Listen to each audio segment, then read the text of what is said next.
Hi guys, welcome back to Riya Unleashed. आ गई हूँ और एक प्रेगनेंसी बेस्ड वीडियो लेकर। आप लोगों को पता होगा, अगर आप लोग मेरे चैनल में है कुछ दिनों से जुड़े हुए हैं मेरे साथ, तो पता होगा कि काफ़ी दिनों से मैं अपनी प्रेगनेंसी जो जर्नी है वो भी आप लोग के साथ शेयर करती आ रही हूँ। साथ ही साथ अभी मेरी डिलीवरी हुई है, उसकी भी सारी डिटेल्स मैंने जो है आप लोगों के साथ शेयर करे हैं। एंड कुछ चीज़ें जो मुझे लगी कि इंफॉर्मेटिव हो सकती है आप लोगों के लिए, उस तरह की बहुत सारे वीडियोस मैंने अपने चैनल पे शेयर किए हैं और आगे भी करूंगी ऑफ कोर्स। ये कुछ ऐसे टॉपिक है ना जो ऑनेस्टली मुझे लग रहे हैं कि बहुत ज़्यादा ज़रूरी वाले टॉपिक है, तो इसलिए मैं सोच रही थी कि मैं आप लोगों के साथ शेयर कर लेती हूँ। आप लोगों ने टाइटल में तो देख ही लिया है कि डाइट के बारे में बात करूंगी। Pre delivery post delivery diet. Pre delivery का डाइट मैंने सोचा था कि मैं अलग बनाऊंगी, लेकिन मुझे मौका मिल नहीं पाया, तो चलो इसी के साथ बना देती हूँ। जो प्री डिलीवरी फेज में अगर आप है तो पोस्ट डिलीवरी स्टेज तो आएगा ही, तो दोनों ही काम एक ही साथ हो जाएंगे। तो चलिए स्टार्ट करते हैं वीडियो को। सो ऑब्वियसली सबसे पहले प्री डिलीवरी डाइट की बात करूंगी। प्री डिलीवरी में ना गाइस ऐसा होता है कि आप जितना भी सोचो कि मैं हेल्दी खाऊंगी, हेल्दी खाना खाने के साथ साथ भी अनहेल्दी चीजें आपकी डाइट में शामिल हो जाती है। रोज नहीं तो कभी कभार, क्योंकि क्रेविंग हमें बहुत होती है। चॉकलेट ले लो, आइसक्रीम ले लो, चाइनीज ले लो, अगर आप मेरी तरह चटपटी चीजों, लड़कियां होती है चटपटी चीजों की शौकीन, चाट पकौड़े ले लो, गोलगप्पे ले लो, तो इस तरह की चीजों की जो है हमें बहुत ज्यादा क्रेविंग होती है। बट ऑब्वियसली उसके साथ साथ जो है गाइस, जैसे कि ऑब्वियसली डॉक्टर आपको बताएंगे कि आपको क्या क्या खाना पीना है, क्या क्या नहीं खाना पीना है। जैसे मुझे मेरे डॉक्टर ने शुरू में ही बोल दिया था कि ऐसा कुछ है नहीं, पर आप जो है पाइनएप्पल लोग कहते हैं कि नहीं खाना चाहिए तो मत खाओ। और पपीते के बारे में तो आपको पता ही होगा, लोग बोलते हैं कि इस समय नहीं खाना चाहिए। तो मैंने तो हालांकि डॉक्टर ने मुझे बोला कि इसका कोई साइंटिफिक प्रूफ नहीं है, बट अगेन हम अपने प्रिकॉशन के तौर पे, मैंने पपीता बिल्कुल भी नहीं खाया था, कच्चा पक्का कुछ भी नहीं खाया था। मैंने पाइनएप्पल बिल्कुल भी नहीं खाया था। अगर आप गूगल करोगे तो सबसे टॉप में आपको नजर आएगा कि सी फूड जो है वो नहीं खाने चाहिए प्रेगनेंसी में। बट गाइज ऑनेस्टली स्पीकिंग, हम बंगालीज में सी फूड का जो इन्वॉल्वमेंट है वो बहुत ज्यादा है। फिश क्योंकि हमारे डाइट का बहुत इंपॉर्टेंट हिस्सा होता है। तो मैंने खाए सी फूड, मुझे तो कुछ नजर नहीं आया, डॉक्टर ने भी मुझे मना नहीं किया।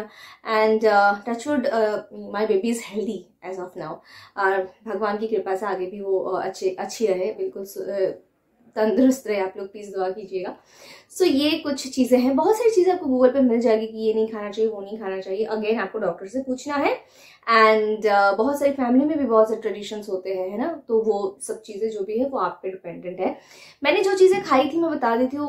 जो भी डॉक्टर ने बोला था, आयरन, कैल्शियम, जो दवाई आपको लेनी है, एंड ब्लड टेस्ट होगा आपका, तो उसके हिसाब से डॉक्टर आपको मेडिसिन जो है प्रिस्क्राइब करेगी। क्योंकि प्रेगनेंसी में बहुत सी चीजें आपकी बॉडी में उथल पुथल हो जाती है, बहुत सी चेंजेस आपकी बॉडी में आएंगे।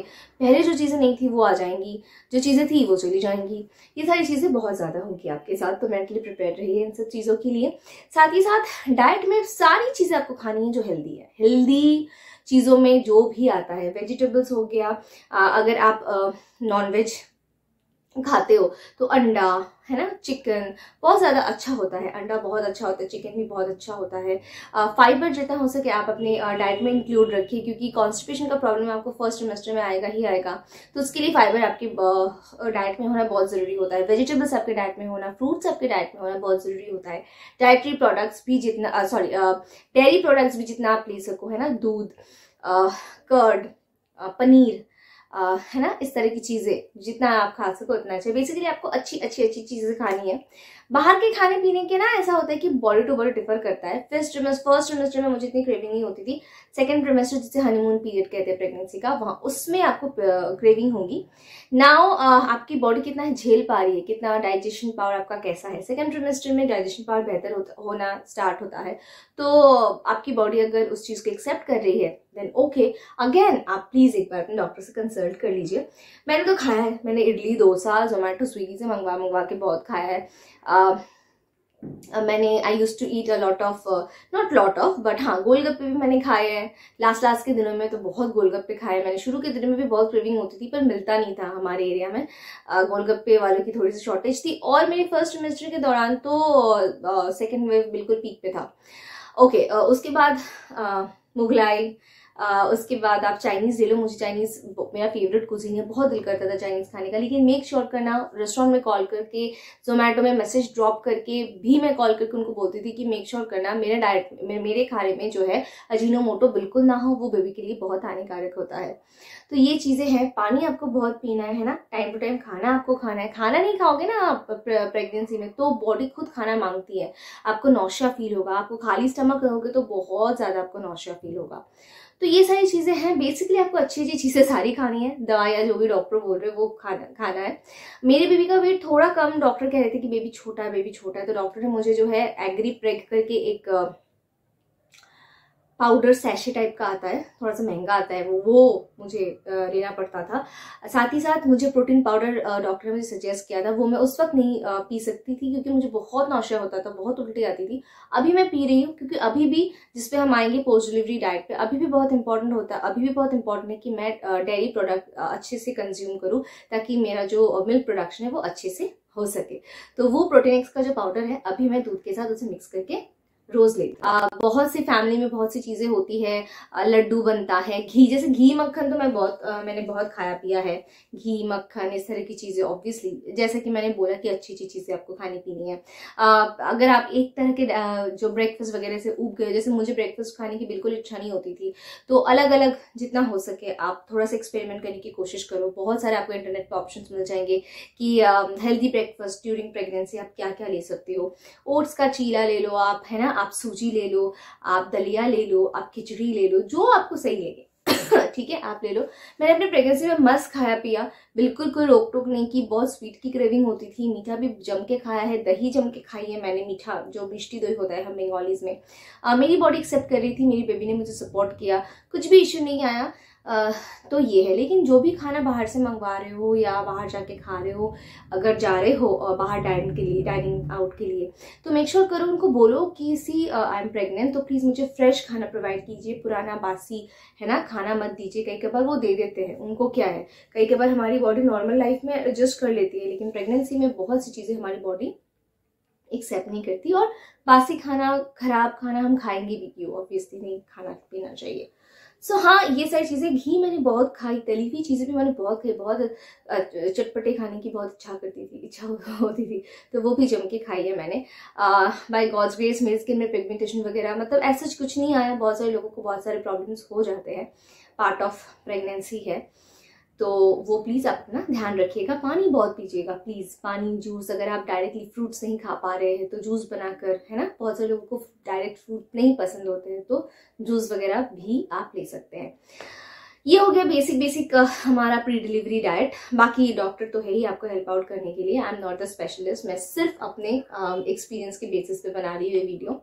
उसके बाद आता है पोस्ट डिलीवरी डाइट। जैसे ही मेरी डिलीवरी हुई उन लोगों ने मेरे डाइट में इंक्लूड कर दिया दूध, छाना जिसे हम बोलते हैं, मुझे अभी हिंदी समझ नहीं आ रहा है, और आप लोग को समझ आ गया होगा, छेना हिंदी में बोलते हैं। साथ ही साथ बहुत सारा दाल जो है, मसूर की दाल जो होती है, वो दाल आप प्री डिलीवरी में भी, दाल में बहुत सारे न्यूट्रिएंट्स होते हैं, तो दाल वो इतनी कटोरी भर भर के मुझे दाल हॉस्पिटल में देते थे वो लोग। वो बोलते थे चावल खाना ही खाना है। चावल का ऐसा है ना गाइस, अगर आप डॉक्टर ने मुझे, मतलब हॉस्पिटल से मुझे बोला था कि अगर आप जितना चावल वगैरह ये खाओगे ना, उतना आपकी बॉडी में मिल्क जो है उसका प्रोडक्शन अच्छे से होगा। रोटी वगैरह खाने से बॉडी थोड़ी सी ड्राई हो जाती है। तो विंटर शुरू हो चुका है, जैसे कि आप देख रहे हो कोलकाता में, बहुत नहीं पर हाँ ठंड पड़नी शुरू हो गई है, पर फिर भी मैं चावल ही प्रेफर कर रही हूँ, सो दैट जो है मिल्क का प्रोडक्शन मेरी बॉडी में अच्छे से हो। 3 पीसेस फिश के वो मुझे देते थे, इतने बड़े साइज का हॉस्पिटल में। दाल देते थे, सब्जी देते थे, फ्रूट देते थे 2 रेगुलर, बनाना एंड एप्पल। तो ऑब्वियसली फ्रूट आपको पोस्ट डिलीवरी भी कंटिन्यू करना है, क्योंकि आपकी बॉडी जो है वो बहुत बड़े चेंज से, बहुत चीज़ों से गुजर रही होती है इंटरनली। आज की डेट में मेडिकल सर्विस इतनी एडवांस हो गई कि हमें पता नहीं चलता है, बट बहुत कुछ हो रहा होता है बॉडी में। और बेबी के दूध के लिए, बेबी का दूध अच्छे से ब्रेस्ट फीडिंग अगर आप करना है, जो आपको करना ही चाहिए, उसके लिए आपको अच्छे से फ्रूट्स वगैरह, दूध वगैरह, ये सारी चीजें जरूर खानी पीनी चाहिए। साथ ही साथ पानी आपको बहुत पीना है। पोस्ट डिलीवरी भी आपको बहुत सारा जूस पीना है, आपको सूप पीना है, लिक्विड जितना भी आप खा पी सको, लेकिन आपको मसाले वगैरह ये सारी चीजें अवॉइड करनी है, क्योंकि अगर आपका पेट खराब होगा तो बेबी के सेहत पे उस चीज़ का बहुत असर होता है। तो अभी जैसे मुझे हॉस्पिटल से आए हुए 7 डेज हो गए हैं, मुझे कोई भी बाहर के खाने की क्रेविंग ऐसे हुई नहीं है। मुझे नहीं पता, क्योंकि मैं बाहर का खाना बिल्कुल नहीं खाती थी, मतलब जब रेस्टोरेंट में जाती थी तब खाती थी, मंगवा के ऐसे मुझे खाने की कभी इच्छा नहीं होती थी। शुभदीप मंगवाते थे तो खा लेती थी, पर प्रेगनेंसी में मुझे बहुत क्रेविंग होती थी, पर अब नहीं हो रही है। और अब तो सबसे पहले दिमाग में ही आता है कि नहीं, मुझे कुछ भी होगा, मैं जो भी खाऊंगी ना वही तो बेबी में जाएगा ना, इनडायरेक्टली। तो इस चीज़ का आपको बहुत ज़्यादा ख्याल रखना है। अंडा जो है वो बहुत इंपॉर्टेंट है, हॉस्पिटल में भी देते थे, घर में आने के बाद तो मम्मी मुझे हर रोज़ अंडा मैं खाती हूँ। चिकन ऑब्वियसली अगेन बहुत इंपॉर्टेंट है। बहुत ज़्यादा मिलावट है, पर अब क्या ही कर सकते हैं, उसी के साथ फाइट करके हमारी जो बेबी है, वो हमारा बच्चा जो है वो दुनिया में आता है, तो उसके बॉडी में इम्यून सिस्टम, इम्यून पावर उतना तो होगा ही, ताकि वो इन सब चीज़ों के साथ कोप अप कर सके।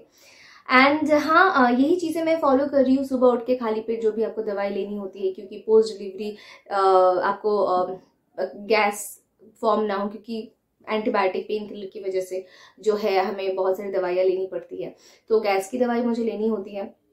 उसके बाद चाय कॉफ़ी, जो भी चाय वगैरह जो भी आप बिस्किट के साथ ले रहे हो, उसके बाद जो है मैं डायरेक्ट नाश्ता करती हूँ। नाश्ता करने के बाद जो है मुझे फिर से दवाई जो भी मेरी होती है वो लेनी पड़ती है। नाउ पोस्ट डिलीवरी क्या होता है गाइस, खाना पीने स्पेशली नाश्ते का टाइम थोड़ा सा ऊपर नीचे हो जाता है, क्योंकि मोस्ट ऑफ द बेबीज रात को जगाते हैं, तो नाश्ते का टाइम ऊपर नीचे हो ही जाता है। लेकिन फिर भी नाश्ता करने के बाद मेक श्योर करें कि आप अपना दवाई लेना मत भूलें। लंच जो है मैं कोशिश करती हूँ कि कर लूँ, क्योंकि फिर जो है बेबी सो जाती है थोड़ा, जो भी जितनी देर भी वो सो रही है, लंच 1 बजे से 5 बजे तक, उतने टाइम पे फिर मैं सो लेती हूँ, क्योंकि फिर जो है रात को जगने की जो है एनर्जी मिल जाती है। जैसे आज मैं दोपहर को सोई, तो आज जो है मैं फिजिकली काम भी कर रही हूँ, है ना।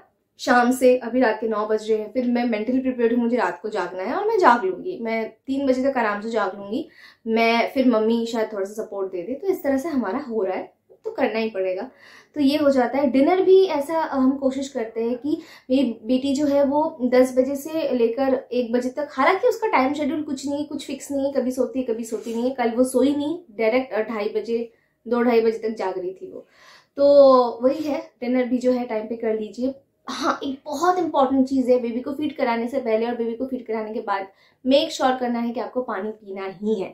आपकी बॉडी का जो भी लिक्विड है वो दूध में कन्वर्ट हो रहा है, आपकी बॉडी ड्राई हो रही है, तो प्लीज़ बहुत ज़्यादा पानी पीजिए। मुझे तो इतनी प्यास लगती है, I can't even tell you, मैं बहुत पानी पीती हूँ। तो बेबी को दूध पिलाने से पहले, बेबी को दूध पिलाने के बाद जो है आपको बहुत सारा पानी पीना है। रात को सोने से पहले भी आप दूध पी सकते हो, शाम को भी दूध पी सकते हो। हॉस्पिटल में हमें 2-2 ग्लास दूध दिया जाता था। घर में मैं या तो शाम को या रात को सोने से पहले प्रोटीन पाउडर मिला के दूध पी लेती हूँ। उससे नींद जितनी भी होती है वो अच्छी होती है, और बेबी को भी रात के टाइम पे, और बेबी को गाइस रात के टाइम पे आपको ज़रूर फीड कराना है, क्योंकि रात के टाइम पे जो दूध हमारी बॉडी में बनता है ना, वो बेबी के लिए बहुत अच्छा होता है। तो इसलिए मैं रात को दूध पीना प्रेफर करती हूँ और बेबी को फीड कराती हूँ, तो बेबी को भी इनफ न्यूट्रिएंट्स मिल जाता है और मेरी बॉडी भी जो है ड्राई नहीं होती, मिल्क प्रोडक्शन भी अच्छा होता है। Ending this video here. इस तरह के और भी वीडियोस मैंने लाइन अप करके रखे हैं, साथ ही साथ दूसरी भी टाइप के वीडियोस आएंगे। मेरे चैनल का नीश ये नहीं था, थोड़ा सा अलग कर रही हूँ, एक्सपेरिमेंट भी कर रही हूँ, और ये एक ऐसा फेज में लाइफ का था, मुझे शेयर करना था आप लोगों के साथ। भले ही मेरा नीश नहीं है ये, but still I am just following my heart. I am gonna see you super soon in my next video. Subscribe नहीं किया है तो कर लीजिए, दिसंबर तक आई एम श्योर हम 10K टच कर लेंगे। तो आप लोग प्लीज साथ रहिए, सपोर्ट कीजिए और मेरी बेबी के लिए दुआ कीजिएगा। दुनिया में जितने भी सारे बच्चे हैं वो अच्छे रहे, स्वस्थ रहे, यही कामना करती हूँ, यही दुआ करती हूँ। आपसे मिलूंगी बहुत जल्द मेरे नेक्स्ट वीडियो में।